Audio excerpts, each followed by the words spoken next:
Hey Rodney, sorry to message you while you're at work. I try to avoid it when I can. Is now a good time? You got a minute? It's all good. I was actually just waiting for you to message me. How's your dad doing? Did he come around yet? No, it's not good, Rodney. He just passed away. I see. Wow, this has all been so sudden. To think he was only carried off in an ambulance this morning. I knew he wasn't doing great, but I had no idea he'd be gone by the afternoon. He was so lively and in such good spirits when I met up with him this time last week. No kidding. I didn't see this coming. Wow, I just can't believe it. Nelia, are you okay? How are you holding up? I'm okay. I can't say the same for my mom, though. She's in a state of shock. Your mom and dad were always getting along so well. I guess she just lost her soulmate. She's bound to be in a bad way right now. She's barely spoken a word since we got the news. I think she's in a lot of pain. I can't bear to see her like this. You must be really worried about her. I am. I don't think she's gonna be herself for a while. All I can do is keep an eye on her and make sure she's eating and drinking properly. Right. Can't expect her to be herself after what happened. This is gonna take time. With Mom like this, it looks like I'm the only one in any state to make arrangements for the funeral. I've never done anything like this before, and honestly, I don't really know what I'm doing. Things might get a little crazy for us over the next few weeks, Rodney. I'm probably not going to have as much time as usual to keep on top of things at home either. So I'm sorry if things get a bit chaotic for you. Don't be silly, babe. You don't have to worry about that. I've got it covered. How's the schedule for the funeral look? Do you have any dates in mind yet? Well, firstly, I'm thinking about holding the wake tomorrow evening at 5 p.m. Then the funeral itself at 11 a.m. the day after. Got it. I'll book the day after tomorrow off work pronto. Okay, sweetie. Thanks. As for tomorrow, though, I'm supposed to be entertaining a major client of ours, and it's not the kind of thing I can pull out of short notice. No one else is available to take over for me either. I'm sorry, babe, but there's a chance I'm not going to be able to make it to the wake tomorrow. I'll do my best to get away early if I can, but I can't promise anything. Oh, now that you mention it, you did say you'd be back late tomorrow evening, didn't you? Got it. It's okay, don't worry about it, honey. As long as you can make it to the funeral itself, I don't mind. I wouldn't want to go causing you any problems at work. If it's looking like it's gonna be too late, you don't have to worry about coming to the wake. I totally understand. Sorry, babe. I really wish I could be there. They're our biggest client. It's fine. Don't worry about it. This has all happened so suddenly, it's not the kind of thing you can make plans for. As long as you make it to the funeral first thing the next morning, it doesn't matter. I'm gonna head home and get some things together before heading out to my mom's place now. I think it's best I stay with her for a little while to make sure she's okay. I'll be staying over there from tonight onward for the foreseeable future. All right. You don't have to worry about me. I'll be fine looking after myself for a while. You just focus on making sure your mom's okay. I know all this must be so difficult for you, babe. I'm here if you need anything. Oh yeah, what about May? I take it I'll be looking after her this evening? Don't be silly. You have work tomorrow. I'm gonna go pick her up from the nursery soon. Then I'll be taking her to my mom's with me. I think having May around could be just what she needs right now. Actually, she's going to be staying at my mom's with me. Oh, my bad. I see. All I ask is that you look after the cats. You know, keep them fed and clean their litter trays out.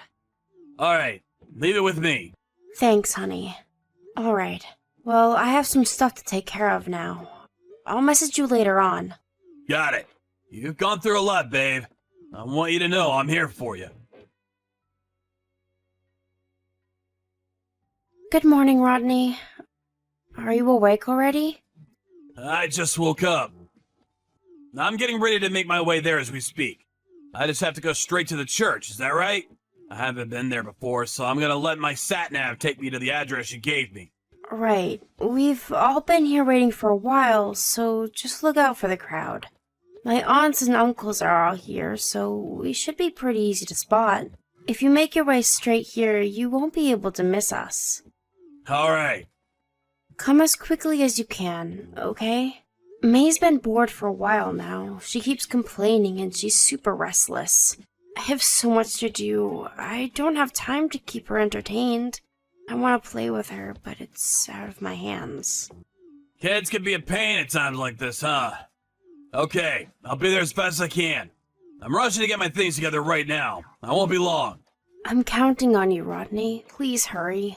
I hung your suit up by the bedroom closet, and your shoes should be by the front door. Oh yeah, if you can, would you mind bringing a few of May's picture books? I could really do with something to keep her occupied before she gets so bored I lose control of her. Got it, picture books. I'll get a bunch of them together now. Let me know if you need anything else before I leave. I think I should be there within 30 minutes or so. See you soon, babe. Rodney, where the hell did you go? The funeral service just ended. We're all on our way to the crematorium now, but you're nowhere to be seen? What's going on? Sorry! Holy Jesus balls, is it that time already? I'm coming back now. I'll be there immediately. Don't worry, babe, I won't be long. You just disappeared from the church all of a sudden in the middle of the funeral. What are you playing at? Sorry, babe, I fell asleep at the house. I was in such a rush this morning that I forgot to feed the cats and clean their litter trays. You should have seen the look Mr. Wiggleton gave me when I walked through the front door. I rushed back to feed them as soon as I realized. I lay down for a sec on the sofa to rest my eyes. I only meant to stop for a minute, but I must have fallen asleep. Interesting. So tell me, is this an excuse you just came up with, or did you have it ready from the beginning? No, it's not like that. It's not an excuse, it's the truth. I'm not proud of it. I really did go back home to feed the cats and fell asleep. Damn it, I'm such an idiot. Oh, you did go home. I know that part is true. But surely you must mean something else when you say you fell asleep. Huh? Why would I mean something else? What are you talking about? We all saw you on the sofa with my sister on the pet camera. No one had any idea where you disappeared to, and to our surprise, there you both were. Wait, you saw us? What the hell? Yes, and I'm still watching you as we speak. Gah! Who would do such a thing? You're joking, right? Please tell me you're making this up. I'm not making anything up, and I'm not joking. I'm watching you right now, and I can see you curled up with my sister on the sofa, plain as day. Don't you think it's about time you two put some clothes on? How long do you plan on lazing around on the sofa half naked in the middle of the day? You're gonna get our house dirty. Are you seriously watching us? But how? How is that possible? Like I already told you, the pet camera app. I saw what was so important you had to ditch me halfway through my dad's funeral. I saw all of it. You two looked like you were having the time of your lives. It's no wonder you got tired and fell asleep after all that steamy action. The pet camera? What even is that? Since when do we have one of those? Is it new? Yeah, as a matter of fact, it is. We were gonna be away from the house a few days, so I thought it best to set up one so I could watch the cats. I'm normally home, so they're not used to being on their own. And you know what little trouble causers they can turn into when they feel stressed out. I was worried, so I asked my mom if she had any ideas, and luckily she had a spare camera that Dad had bought to watch the dogs when the two of them went on holiday together. I never knew about any of this. Sorry, I forgot to tell you because I've been so busy lately. I'm glad I didn't, though. You have got to be kidding me. Do you have any idea how much trouble you caused us at the funeral? You were supposed to be watching May when you disappeared. She had no idea where you'd gone, and she was panicking because I told her not to leave your side. I showed her the camera app out of desperation. I thought maybe watching the cats would keep her entertained for long enough to get us through the funeral. And when I did, she said you were on there. Oh my god, are you serious? You're saying May saw me too? Luckily, I realized what was going on in time to take the phone off of her before the main event started. To think, I caught my husband cheating on me with my sister on the pet camera. There's no way I was ever gonna show that to a kid. I see. Oh, I'm really pleased to hear that. All of the adults at the funeral saw you, though. My entire family. Just what the hell were you and my sister thinking? I'm so sorry. I can't believe you ditched me at my dad's funeral to do that. This isn't the kind of thing that goes away with an apology. But I really am sorry. I'm gonna make my way to you guys now. Don't bother. I can't believe you'd even suggest it in the first place. What did you plan on saying to my relatives after they'd all seen you romping with my sister on the sofa? Have you lost your mind? You can tell my sister she's not welcome here either. No, we're gonna come. Your dad meant a lot to me. He was always so kind and helpful. You can come if you like, but you won't be getting into the crematorium or having any part in anything. To think you'd miss my dad's funeral to have your sordid little tryst and then just expect to turn up afterwards as if everything was fine and dandy. How dare you! We didn't mean to miss anything. We just fell asleep. Plan was to make it back in time for the ceremony before things started. I can't believe you're cheating on me, Rodney. This doesn't even feel like real life right now. I'm fully expecting to wake up at any moment and realize it's all been a big nightmare. And not only that, but with my own sister? I can't be held responsible for my actions if I see your faces. Consider this your last and only warning. Leave me to say goodbye to my dad in peace. You were absolutely not to come here. And that goes for the both of you. Fine. Okay, I'll wait for you at home. What are you talking about? You really have lost your mind, haven't you? I'm never going back there. Me and May will be living with my mom at her house from now on. Please, just wait. I know emotions are running high right now. Let's not do anything drastic. This isn't the time to make big decisions, babe. Your head isn't in the right place. You shouldn't even joke about things like that. Let's just talk this through like adults. I'm sure we can reach some kind of understanding if we just try. I have nothing to say to you. You and my sister are both dead to me now. Oh yeah, and you better prepare yourselves for what's coming. Pass the message on to my sister. Now if you'll excuse me, we're busy and we have lots to do. So if you don't mind never contacting me again, that would be great. Hey, Amelia, you there? The cats are gone! What happened? Could they have run away? I took them to my mom's place while you were at work. I didn't want them staying there with you. You seriously don't plan on coming back here, do you? That's right, I seriously don't. Me, May, Mr. Wiggleton, and Mr. Bigglesworth will all be living with my mom from now on. My mom's super lonely without my dad, so I think this could actually be just what she needs. She seems a little bit more like her old self now. I think things are just perfect this way. Perfect? This is about as far from perfect as things could possibly be. You don't really mean that, do you? What about us? What about what we had? I'm begging you, baby. Please come back. Let's mend these wounds. Not happening. I have no interest in ever seeing a low-life, two-timing scumbag like you again for as long as I live. This isn't fair. What about me? I'll never get to see you or May again at this rate. Thought of it alone breaks me up inside. Cats, too. The house is so quiet without you guys, it's plain creepy. Being here all on my own isn't good for my mental health. I feel like I'm being crushed by the loneliness of it all. Cool. The thing is, Rodney, if I was that important to you, you would have never cheated on me in the first place, would you? You're just sad you got caught, that's all. No, it's not just that I got caught. I'm genuinely sorry I did it. I swear. But that's the only time we ever did it. It was a one-off, and it'll never happen again. That's why I'm begging you, baby. Please, please, please forgive me. I can change. I can be the man you need. The man you deserve. I'll never do anything like this again for as long as I live. I'll do anything you say. I'll help more around the house. I'll be the model husband, I promise. Believe in me, baby, I can do this. A one-off, you say? That's right, a one-off. That was the first and the last time. Your sister kept inviting me to slip out of the funeral together. She was so persistent, she wouldn't take no for an answer. I don't want to badmouth her because she's your family, but to tell you the truth, felt like she was forcing me, and I didn't know how to refuse her. Interesting. Is that so? That's right, babe. That's exactly how it was. I wish I just said no. All this could have been avoided if I had just acted like a man and said no, but I couldn't. I failed you, baby. You deserve better. Please, just give me one more chance. I'm begging you! Your excuse-making ability really is quite impressive. You'd make a fantastic con man. Oh my god, baby. It's not an excuse! What do I have to do to make you believe me? It's the truth! From the heart, I swear! I know I've been stupid. I've been a fool. I'll happily admit it. I'm the world's biggest moron. But I'm not lying. The problem is, it wasn't just a one-off, was it? My sister told me you've been doing this for over a year now. Huh? You spoke to your sister? I thought she ran off somewhere. She said she was ignoring you. On the day of the funeral? It's true that she seemed to be trying to escape somewhere after she left our house. and as you say, she wasn't replying to my messages. Thankfully, my uncle caught sight of her with a load of suitcases on her way to the airport and bundled her into his car before she could get away. He made her confess to everything. Everything? Everything about your relationship. You've been seeing each other for over a year, haven't you?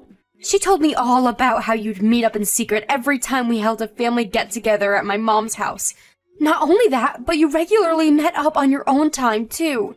I guess that explains why you kept coming back from work later than usual. No, it's not what it looks like, babe. I just didn't know how to refuse her invites. She seriously wouldn't take no for an answer.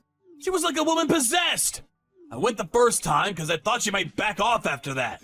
But if anything, it just got worse. She threatened to tell you if I didn't keep seeing her. She made me into her hostage. I had no choice but to continue the relationship. You have no idea how trapped, how powerless she made me feel. I do wish you'd stop lying already, Rodney. Can't you see it's over? The cat's out of the bag. Accept it. I saw your entire message history. It's pretty obvious you were a willing partner in this whole affair. My precious honey bunny, my beloved sugar dumpling, my delightful sweetie pie. I could go on, but I'd probably throw up. Not only that, but you invited her out just as much. I'm sorry. I'm so sorry, babe. You're a pathetic liar, Rodney. Even despite the fact I clearly know everything, you still persist in trying to keep up the facade. I'll never be able to trust another word you say, which is why there's only one thing for it. I want a divorce. Please, no! Anything but divorce! It didn't have to be this way, but you chose my sister over me. I saw what you said about me in the messages. If anything, shouldn't you be celebrating? You two finally get to be together out in the open now. The messages? Ignore that, babe. I just got carried away. I didn't mean any of it, I swear. Your sister was nothing more than a fling, a cheap thrill. I don't have feelings for her, I promise. I only have eyes for you, Amelia. You're the one I love, no one else. Please, rethink the divorce. Wow, really? You love me? Is that a lie too? No! They're the truest words I've ever spoken. I love you more than anyone or anything. You're the most important person in the world to me. You ditched me and our daughter at my own dad's funeral to have a seedy little romp with my sister on our sofa while I mourn, completely broken and drenched in tears. Tell me how I'm supposed to believe a word you say. Is this how you treat the person you love most in the world? Or rather, is it how you treat someone you couldn't care less about? Because the answer seems obvious to me. Anyway, we're divorcing no matter what you say, or how much you beg and plead, and that's final, so you're better off just accepting it. I got ample proof of the affair from my sister, and I'm willing to present it in court if you force my hand. I'll be leaving the rest to my lawyer from here. Oh my god. Are you saying me and you can't talk this through like adults? You have to go through lawyers now? Is that where we're at? Yes, that's where we're at. If you have anything further to say, contact my lawyer. I have nothing more to say to you. Why not? How could you end our marriage over text message? Is this all we are to you? How could you leave something this important to a lawyer? Aren't we capable of sorting through our own problems? You can play dumb all you like, but I know you understand why I'm doing this deep down, Rodney. You know you're a liar. I could never believe another word that came out of your mouth, so even if we did speak face to face, it would be meaningless. How can you say that so easily? We're family. You know this means depriving May of her father, don't you? Are you prepared to go through with that? You need to calm down and think this through logically, Amelia. Oh, believe me, this wasn't an easy decision to make. The thought of separating May from her father breaks me up, too. Right? In that case, let's talk this through in person. Let's not end things like this. I'll apologize until you're satisfied. Please, just give us one more chance. I've been betrayed by my husband and sister. Do you have any idea how it feels to be treated like this by your family? By the people you should be able to trust and rely on more than anyone else? At my dad's funeral, no less. He'd be turning in his grave. I'm prepared to spend the rest of my life making up for this, Amelia. I promise I'll do anything to prove how much you mean to me. It wasn't just me you betrayed. You betrayed my mom, my dad, May, everyone. You could apologize 1,000,000,000 times and I still couldn't forgive you. I could live 100 lifetimes and I still wouldn't have any interest in giving us another shot. I can't trust a single word that comes out of your mouth. The discussion continued through our lawyers after that. Rodney was adamant he didn't want to divorce me, but ultimately, after much resistance, gave up and signed the papers. He was ordered by a judge to pay a hefty sum in compensation, as well as regular child support payments until May turns 18. With that, the divorce was finalized, and I was officially single again. I also charged my sister for compensation for her part in the affair, which she paid immediately. It doesn't make up for what they did to me, but it's at least nice to not have to worry about money. My sister was also married, and she had no way of hiding her actions from her husband, who saw the camera footage along with everyone else at the funeral. Naturally, he was livid, and he also filed for a divorce and demanded compensation. She was able to cover my share just fine, but had to go into debt to pay off her husband. Oh well, serves her right. My mom disowned her, and after all our relatives saw what she was up to at the funeral, she was essentially kicked out of the family. Rodney was ordered to pay my sister's ex-husband compensation too, which he agreed to through gritted teeth. Needless to say, neither of them are going to be able to afford a holiday anytime soon. Between that and the compensation and child support he owed me, his savings just didn't cut it. He too had no choice but to go into debt. As if that wasn't bad enough, he still owes repayments on the big house he bought for me, him, May, and the cats to live together. I can't imagine how lonely his life is gonna be from here on out. Beyond working and paying off debts, he has nothing and no one. Me and May left the house a long time ago, so we'll never see him again now. Good riddance. He broke down in tears and begged us not to leave, but no matter how sorry he is, no matter how much he thinks about what he's done, some things are simply unforgivable. I hope he suffers the unbearable soul-crushing pain of regret for the rest of his life.